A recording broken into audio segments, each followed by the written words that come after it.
The following is a special presentation of Tony Curry Radio.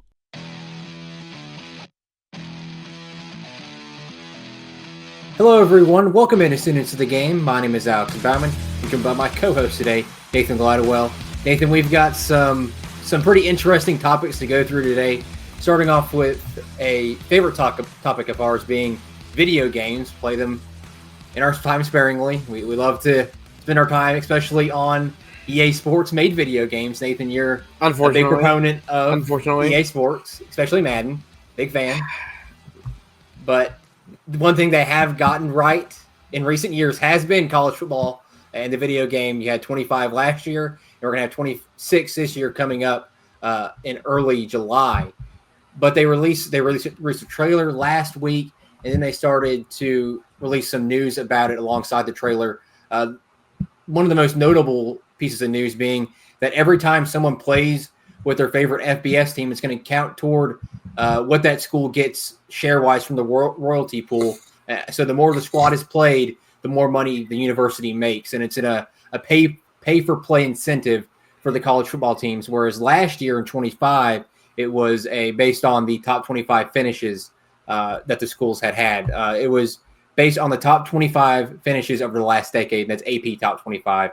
Elite Tier 1 schools earned close to $100,000, and Tier 4 schools earned near $10,000. So a big discrepancy between the tiers. But this time around, it's going to be based on the amount of uses these teams get. And as we've seen in years past, Nathan, with games like Madden and NBA 2K and older NCAA football games like 12, 10, so on and so forth, people are more willing to go for the worst teams and rebuild those teams and build those programs up if you're playing NCAA games, and not so much trying to go for the Alabamas and Georgias and Texases of the world.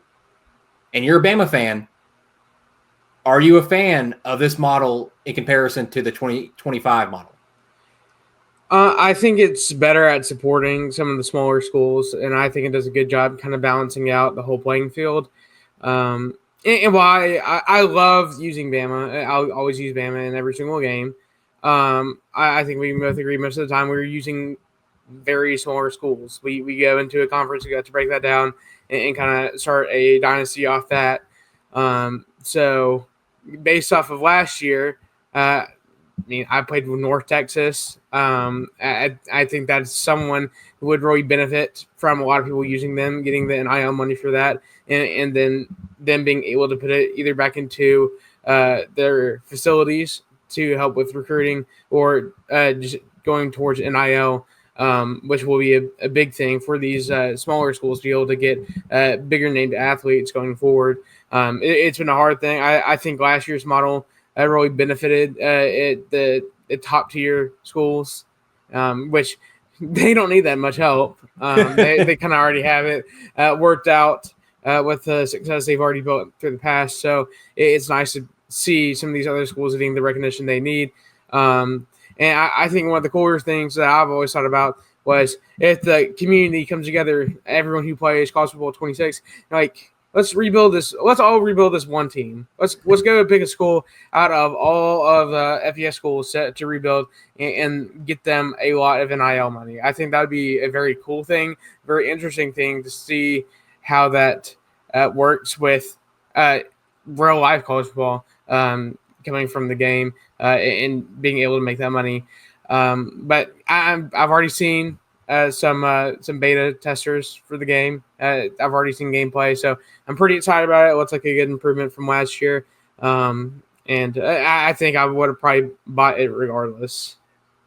I would have as well. You know how much I love college football 25, play the ultimate team mode. And that's the big question I have regarding this pay-for-play incentive is, are they going to also do it for an ultimate team? Because an ultimate team, you don't have to stick to that team per se, the roster. You build a team based on the cards that they have put up. So this year, you could have been wearing an Alabama uniform, but had Cam Ward as your quarterback, or a throwback player like a Matthew Stafford from Georgia as your quarterback. So the question for me is, if you wear the Alabama or the Georgia or the Texas, if you wear that uniform for your ultimate team, is that going to go towards the pay-for-play incentive for that team, or are they kind of taking Ultimate Team out of this incentive-based process for these teams going forward? That's the big question I have for the pay-for-play. But the trailer I've seen, like you, Nathan, and some of the leaks that have been put out there, and the comments people have made, some of the creators, the biggest one I've seen on Twitter is Bordeaux, and the comments he's made about how they have listened to the players and all these creators and made the changes necessary. I hold my breath for that, because every year I hear about NBA 2K, I hear it about Madden, and every year I'm slightly disappointed in these changes that were made or were not made that were promised to be made. I'm tempering my expectations for college football 26, but 25 was a great starting point, considering they hadn't made a game for a decade. Yeah, absolutely. Absolutely. I think I liked how it was a different game from how Madden ran. I hate Madden. I can't stand it. I can't play it. College football just ran so much differently, and it really appealed to me in the way the game flow was. Not to mention, college sports are just far better than NFL sports. So it was an easier game to play, and I'm looking forward to the next one. I just hope that EA doesn't get into the cycle of making the same game over and over again and not making the changes necessary to make the game better. Call of Duty? We could sit here all day and list those type of games. I mean, it's always been an issue with games is they release these yearly games, and there are so many minute changes that could have just been put into an update. It's so obvious, it's just a money grab. Mm-hmm. And I hope college football doesn't come to that, because it's such a great sport atmosphere. College football 25 is, or college football in general. And if they make a college basketball game, which I hope they end up making, please, I need it. I have NCAA 10, the last one that was made with Blake Griffin on the cover. Mm-hmm. It's hard to play that game. Just playing the most graphics. It's awful, and the movement of the players and the graphics is just really hard to play it. Now, sim-wise, you can play it where you just kind of build your team and simulate the seasons. But if you want to actually play the game, it's just impossible. It's not there. You can't get updated rosters or anything. I'm hoping college basketball is on the horizon, because the way they started with college football 25 and hopefully 26 is a great jumping off point, whether it's EA that makes a basketball game or 2K that does that. So the big story that has hit the news outlets, Nathan, is the House settlement versus the NCAA and all the stuff that has come out of that. The NCAA will pay nearly $2.8 billion in back damages over the next 10 years to athletes who competed in college sports anytime from 2016 through present day. Moving forward, each school can pay its athletes up to a certain limit. The annual salary cap is expected to start at roughly $20.5 million per school in the 2025-2026 school year and increase every year during the decade-long deal. And these payments are in addition to scholarships and other benefits the athletes would receive going to that school. And for athletes to opt into, and for schools that opt into paying their athletes, the NCAA is also scrapping the current sport-by-sport athletic scholarship limits in favor of roster limits.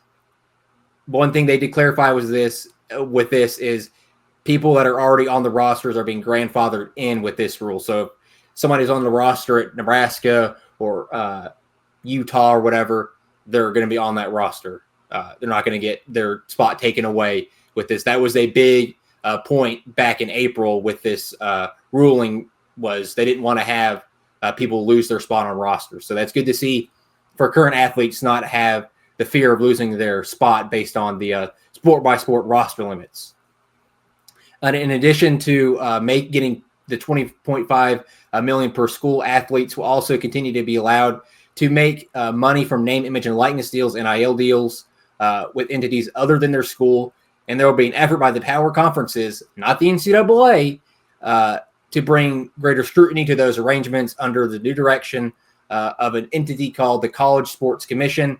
And that they're going to have a new overarching thing called NIL Go, where people will have to input the NIL payments of any Division I athlete whose deal or deals in general are worth more than $600, and they have to report those to that system, and then that will be evaluated to determine whether that deal has a valid business purpose and is within a reasonable range of compensation, whatever they decide those terms mean when they iron them all out. And the head of this will end up being Chief Executive Officer Brian Seeley. He'll oversee building out all these rules when it comes to NIL Go and all this jargon they've put into this ruling with the judge. Nathan, going through all that, I know it was a lot to kind of digest there. What are your thoughts on this new settlement and basically schools being able to pay their players? Well, we're basically in the NFL now, because these are no longer student athletes; these are employees. I think we can both agree with that.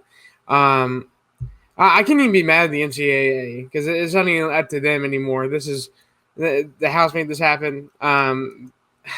It's a very I understand why they ruled it this way, but it's a very crappy way to have college sports go down this path. Because we've seen what money has already done to college sports. We've seen how it has affected the decisions of many players. And now that there is direct payment from school to player, it's going to hurt the game a lot more. There's going to be a lot of players sitting out, and what we saw last year with the college football playoff will look like a joke because of what these players who have agents will decide. I'm not getting paid enough money during the season, or I am playing above what my contract was. My potential is way higher. I should be making more money. And then they'll probably go to the school and say, hey, I need to be making more money. And the school says, well, you signed a contract saying we're going to pay you this amount. And they're going to sit out. And we're going to have that all over the country because people are going to be so narcissistic that they won't think about their team. I can already see it coming. I think it's a very crappy design, and it's going to be a hard lesson to learn from because if there are not proper rules in place surrounding the NIL and the money given to the student athletes, then this will basically be the NFL. You will have players who don't want to play, and you can't really find them, can you? I mean, they don't have – this is not the NFL where they're on $1 million contracts. They are making the top players are making millions, but most of these guys are just making a couple thousand. So it's not like you can find them for sitting out, for thinking they're worth more. So it's a ton of different issues.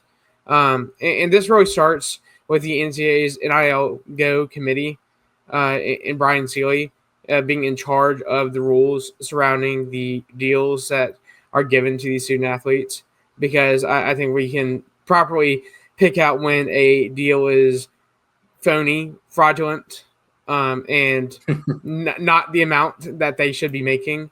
And I think that should lead to controlling how much an athlete makes, because the times of obvious payments of millions of dollars just because a player is of a certain talent level should be over.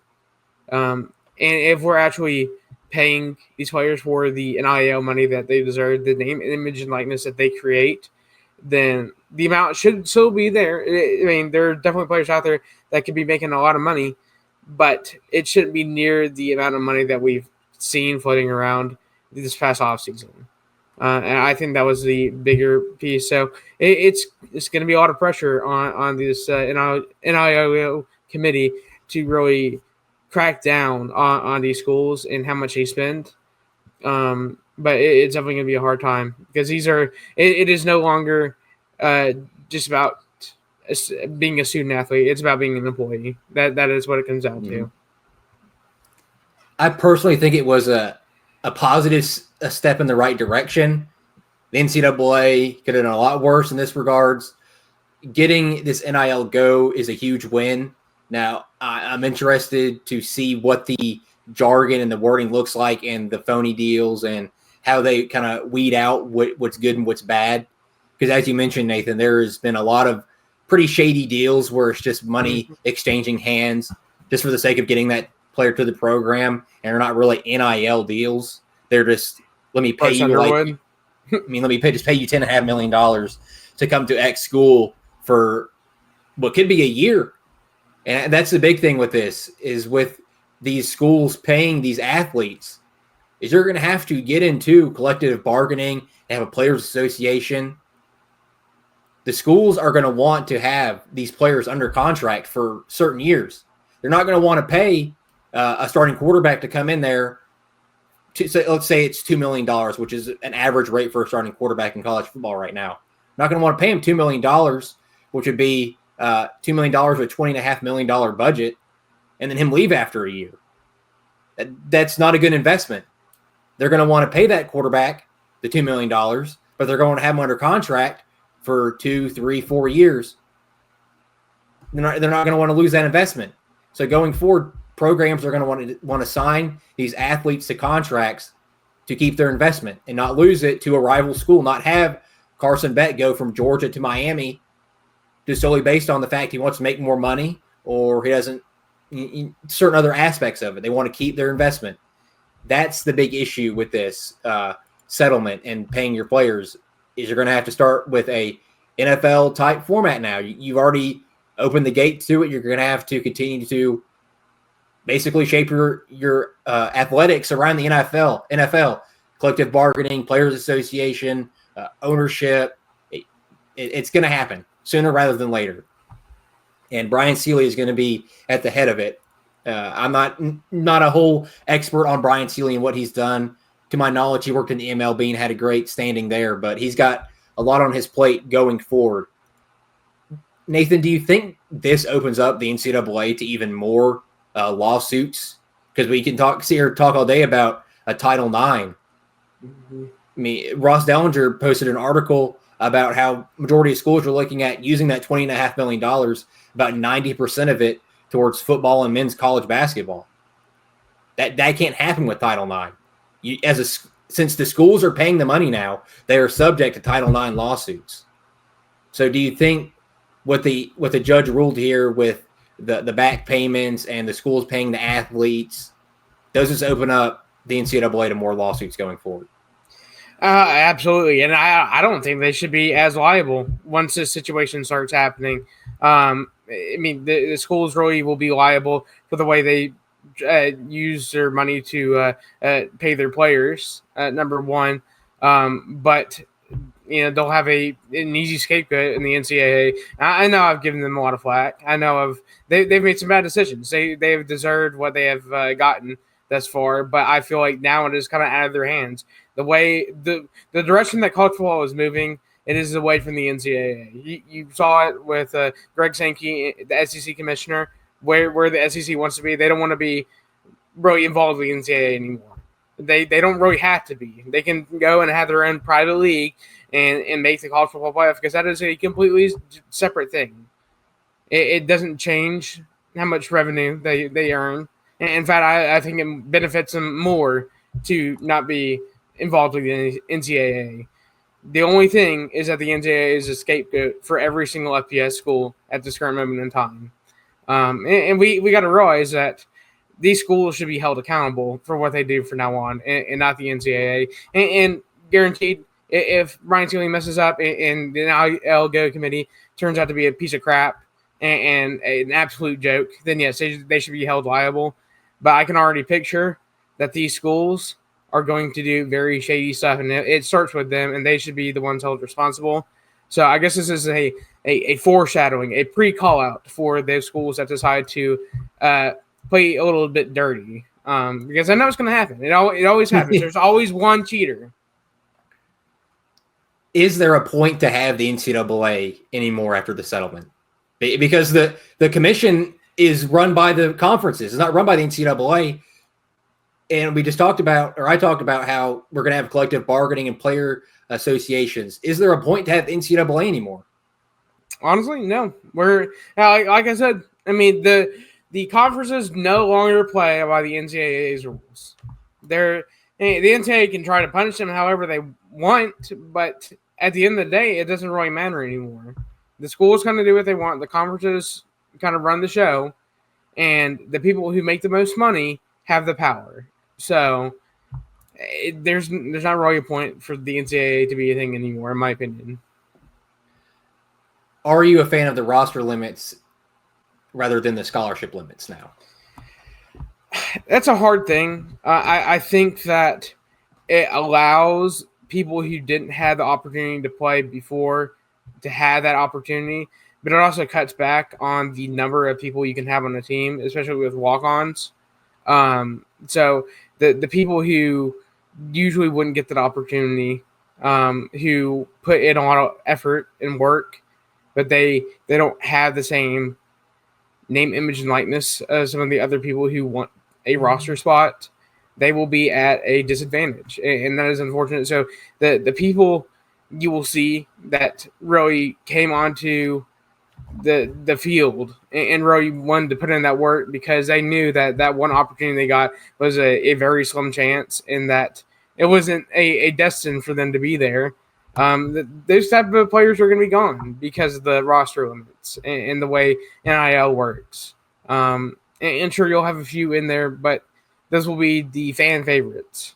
And if you're not a fan favorite, then well, it's like you're going to lose your spot. And that's a sad thing, especially for players coming out of high school who aren't as noticed and want to be able to make a spot on a team. It's another situation where it's just getting more and more like the NFL, where if you're getting paid this money and you don't live up to the expectations, the coach has the right to cut you from the roster. Mm-hmm. That's what it's going to boil down to make the roster limits. If a 3-star recruit comes in and doesn't exceed or reach expectations and is getting outworked by a 2-star, or there's a guy in the transfer portal that the coach knows is going to come in and be better than that 3-star, and the athlete that they have on the roster is getting paid by the school, it's within the school's right to cut that player. The NFL does it all the time. NBA does it all the time. MLB does it all the time. It's going to happen. It's, once again, moving in that direction of more and more like pro sports. The notion of amateurism in college athletics with this ruling and going forward with what they're going to have to develop is gone. There's no longer amateurism in college athletics, and it's going to be a trickle-down effect to high school athletics. We've seen the story, Nathan, about the kid from Thompson getting offered 6 figures to go to Texas to play. It's only going to get worse from here in regards to amateurism being gone. And I'm not objected to players getting paid to play the sport they love. I'm totally about that. They deserve it. That's their job. They work for it. They spend countless hours in the morning, at night, throughout the day, working at their craft. But regulations have to be put in check.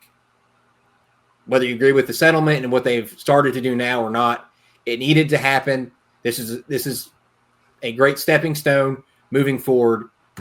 It's just going to come down to how the NCAA enforces it, and I guess not NCAA, the College Sports Commission, enforces it, because they have all the power now. The NCAA has really nothing. Mm-hmm. Nathan, with all this happening, the roster spots, just to kind of touch on this a little bit, the settlement, in an example of the settlement documents, a school currently offering, let's say, 9 baseball scholarships versus the 11.7 permitted by the NCAA. Weird number. I didn't know that talk before getting on here today, Nathan. And then they increase that offer to 15 scholarships. They will lose some money towards that $20.5 million. There's an increment of total of 3.3. So if the initial cap is $20.5 million and the school awards $2.8 million in new scholarships, then it only make about $18 million in NIL payments to athletes. So it's kind of do it at your own risk. If you want to make scholarships more plentiful on a football roster or a baseball roster, then you're going to have to make cuts. Yeah, I get that. Yeah. That's and that's another thing, because a lot of these other sports need recognition too. I mean, we talk about like volleyball and softball and even like track and field and stuff like that. These other people, they put in a lot of effort to be good at the sport they're good at, and they deserve to be on scholarship as well. So I hate that they will probably end up losing scholarships because more will go to the more favored sports, the sports that make more money. Which in the end, that is supply and demand, that is business, but it really was for these other student athletes. We've already seen it with universities around the country cutting programs in sports that don't make money. Tennis programs are getting cut, golf, hockey at certain places. It's happening, and this is only going to accelerate the process. And one thing these articles that I've read and these shows that I've listened to is Olympics. A lot of these sports that end up getting cut are involving in the Olympics: gymnastics, track and field, hockey is in the Olympics. Is the USA going to take a hit when it comes to Olympic performance when their development of these athletes isn't going to be in the NCAA anymore? It's going to have to be private teaching, private lessons, going to different types of events. You're not going to be able to develop at a university if the programs are cut. Yeah, that's a good point. I mean, we've seen it in the NBA where we've seen an influx of international talent because a lot of these AAU are not developing the prospects the same way that people in Canada and really the influx of talent from France has done. So it's a whole can of worms. It's a great, like I've said numerous times throughout the show, it's a great step in the right direction for the NCAA and these universities because back in 2021, they opened the can of worms. They opened Pandora's box, and they've been sitting here on their hands what felt like for a decade, but it's really only been about 4 short years to try to put it all back in the box, try to get some regulations on it. And they've done it a little bit. It's going to come down to Brian Sealy and this commission to hammer it out with what the House versus NCAA settlement has developed in the settlement. I appreciate everyone for listening and watching, students of the game.